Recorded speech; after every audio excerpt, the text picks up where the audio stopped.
One fruit eaten daily, and according to multiple studies, it could lower your risk of heart disease by up to 20%. It's not some rare superfood from a rainforest.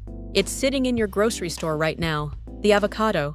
But here's the twist: eating it the wrong way, or in the wrong amount, can actually work against you. By the end of this video, you'll know exactly what happens inside your arteries, your cholesterol, and your heart when you eat an avocado every single day, including the mistake almost everyone makes with portion size. Stick around for number 4. That's the one your doctor probably hasn't mentioned. If you're over 35 and starting to think more seriously about your heart health, or you've had a cholesterol number that made your doctor raise an eyebrow, this video is for you. We're going deep into what actual research says happens when avocado becomes a daily habit, not just a trendy topping on toast. Quick disclaimer: I'm not a doctor. This isn't medical advice. Think of this as the research-backed starting point for your own conversation with a professional. Let's break it down. Part 1: the fat that fights fat. First, let's talk about why avocados even matter for your heart. In the first place, avocados are packed with monounsaturated fat, the same type of good fat found in olive oil. This isn't fat that clogs your arteries. It's fat that can actually help lower LDL, the cholesterol linked to artery blockages, while leaving HDL, the good cholesterol, largely untouched or even improved. In simple terms, it's one of the very few foods that can shift your cholesterol numbers in the right direction just by eating it consistently. Part 2: what actually happens after 30 days. So what does every day actually look like? Several controlled studies had participants eat about one avocado a day for several weeks. The results were consistent. LDL cholesterol dropped. Triglycerides, another marker linked to heart disease, went down too.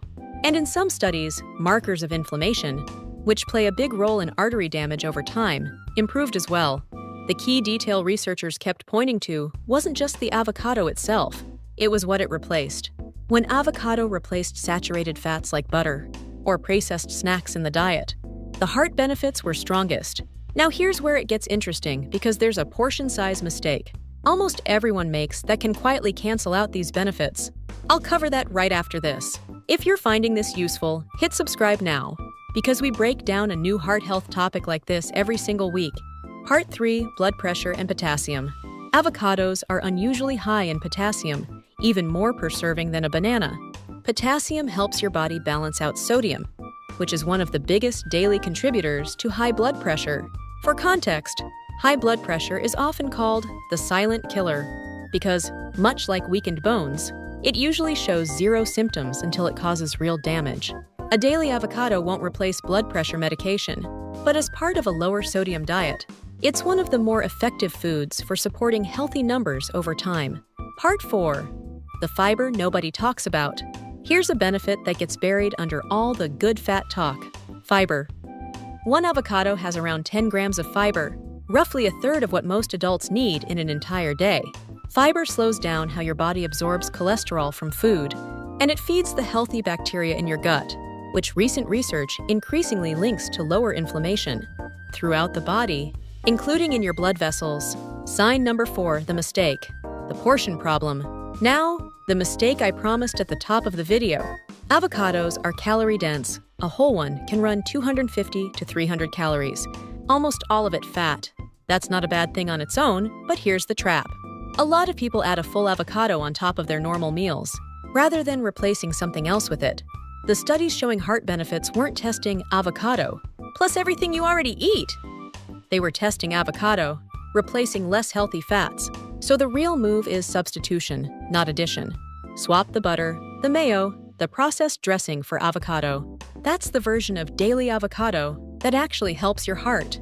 Part 5: who should be careful. One more thing worth mentioning: if you're on blood thinners like warfarin, you should talk to your doctor before making avocado a daily habit. The vitamin K content can interact with how those medications work. And if you're actively watching your calorie intake for weight loss, portion still matters, even with a heart-healthy fat. This is exactly the kind of detail that gets lost in superfood headlines. Context always matters more than the headline.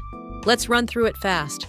Daily avocado has been linked to lower LDL cholesterol, lower triglycerides, better blood pressure support through potassium, reduced inflammation through fiber and healthy fats.